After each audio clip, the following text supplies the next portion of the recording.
Hi, everyone, and welcome to the Creative Soul Podcast, episode 1. Welcome to the Creative Soul Podcast, where we connect body, mind, and soul through creativity. Finally, it's here. I've been waiting for so long to launch this podcast. Of course, I wanted the perfect light, the perfect mic, the perfect setup. I don't have any of those today, but I've decided that done is better than perfect. And this sentence, it's going to be the motto for this whole podcast around creativity.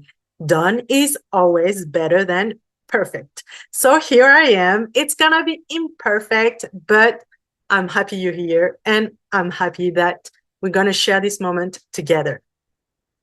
For those who don't know me, I'm Celine. I am a creative soul based in France, Paris. I say creative soul because I don't think I can categorize myself in just one thing. I do photography as a living, but for those who follow me on Instagram, there's a lot of things that I love to do. You've seen it. I love to bake. I love to cook. I love to do paintings, watercolor, calligraphy. I love flowers, doing floral arrangements, all of those things. So many things that help me join my hands and my mind together and just muscle up my creative muscle. And I don't know if muscle up is a verb. Anyways, I'm French, so you will pardon my French or my English for those who are listening.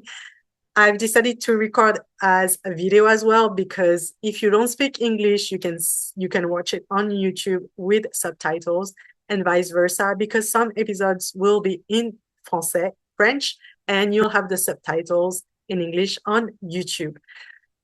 I decided to do it in English because I feel that it can just reach out to more people than just French. But some episode will be with French guests, so we'll speak French. And I think that the French accent is something that everyone finds cute. I don't know.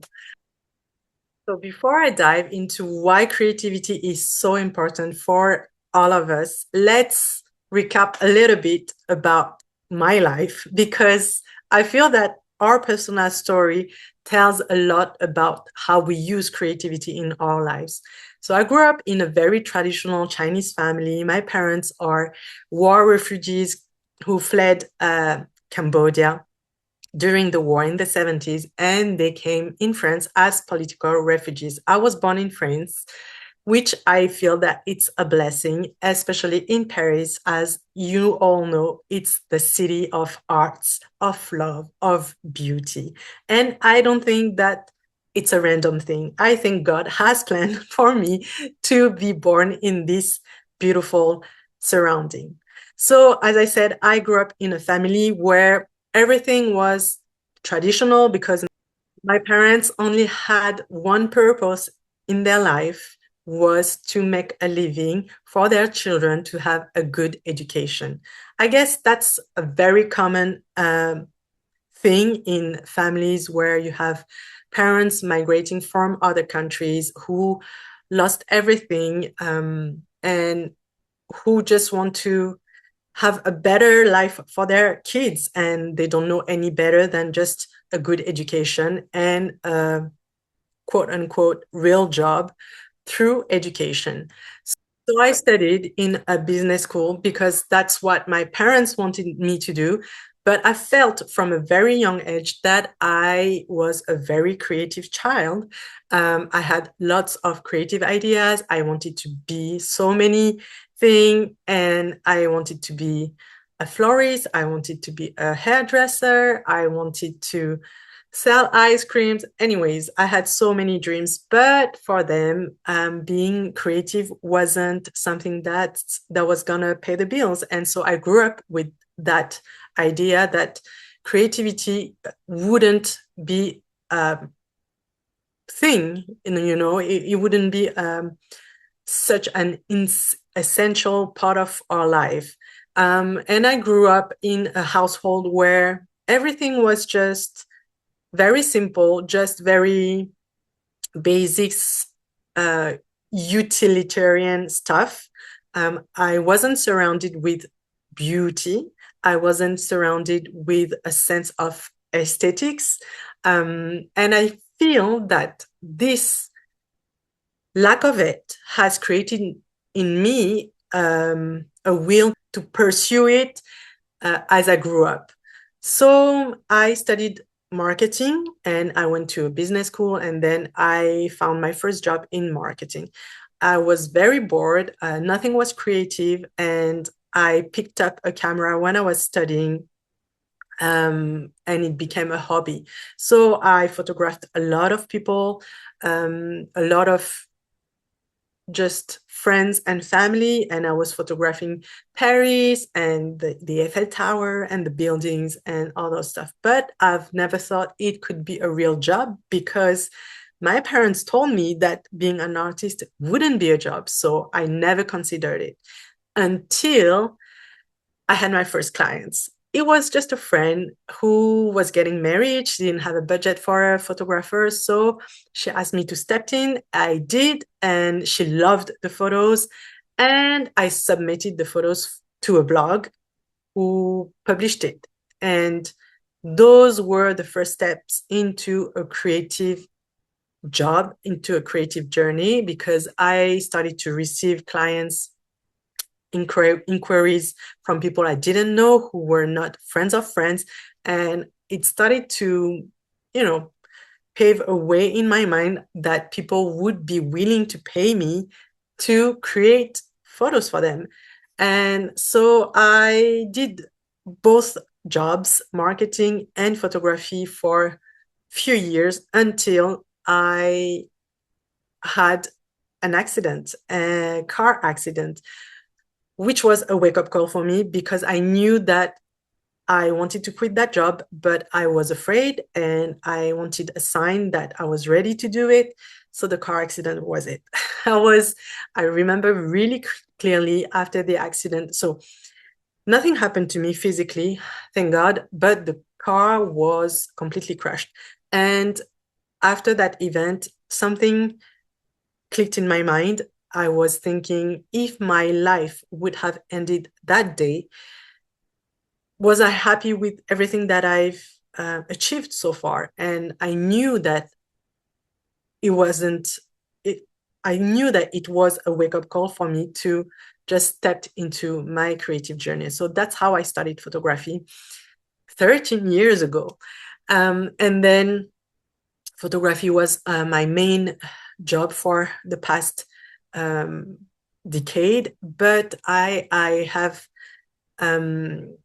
developed a very strong sense of creativity, and I've noticed how it has helped me in so many ways in my life, not only into my job, but also in my day-to-day life, because creativity is not reserved to some people or some artists or some creative souls.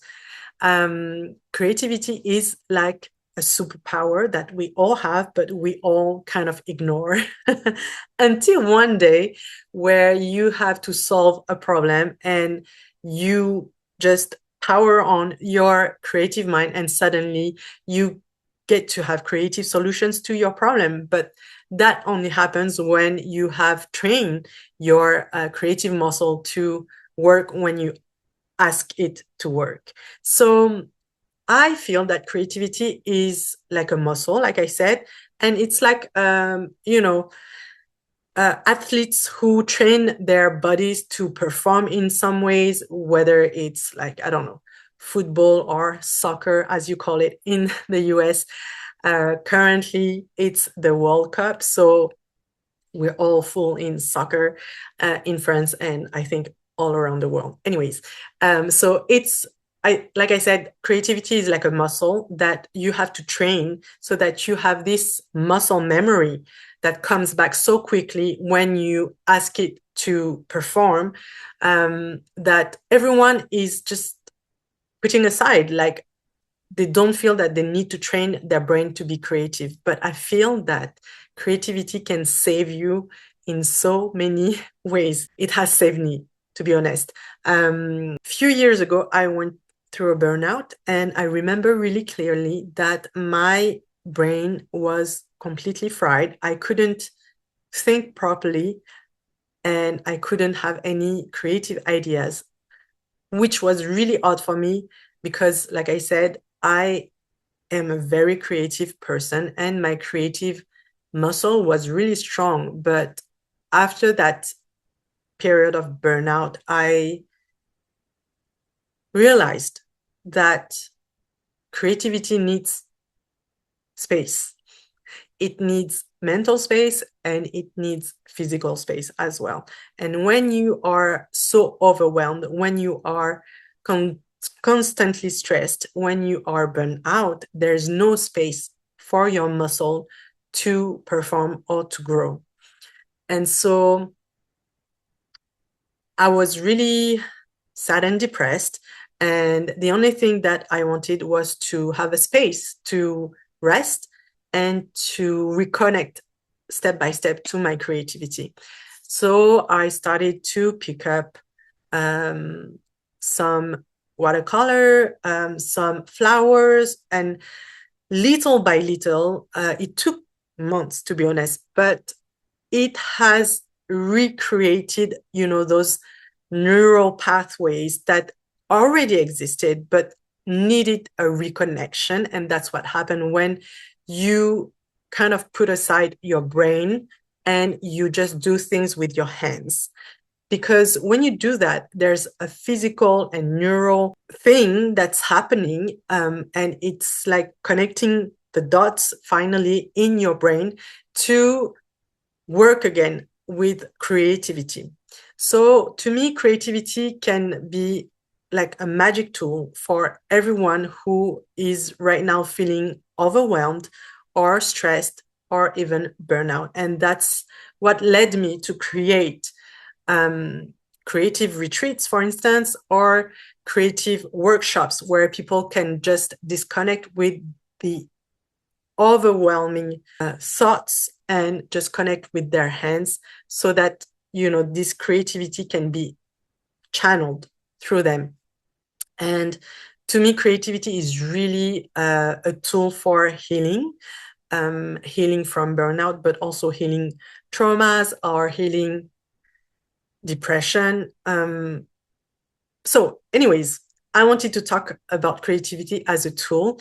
And throughout this podcast, I will have guests from all around the world, whether they are artists or they are painters, singers, chefs. I love food and I love to watch cooks and chefs create. I feel that it's one of the most inspiring thing to watch. One of my favorite Netflix series is Chef's Table. If you've never seen it, please watch it. You're going to be so inspired.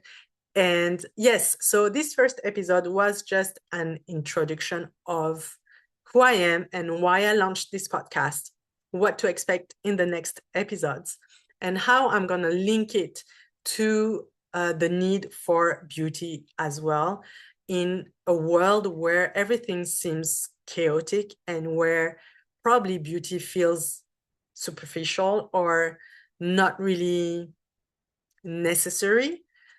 But we will talk about how creativity and beauty are tools that go together and that are essential for our world, for our soul, because the human soul is craving for harmony and connection and unity with other people comes also with seeing beauty in everyone and everything.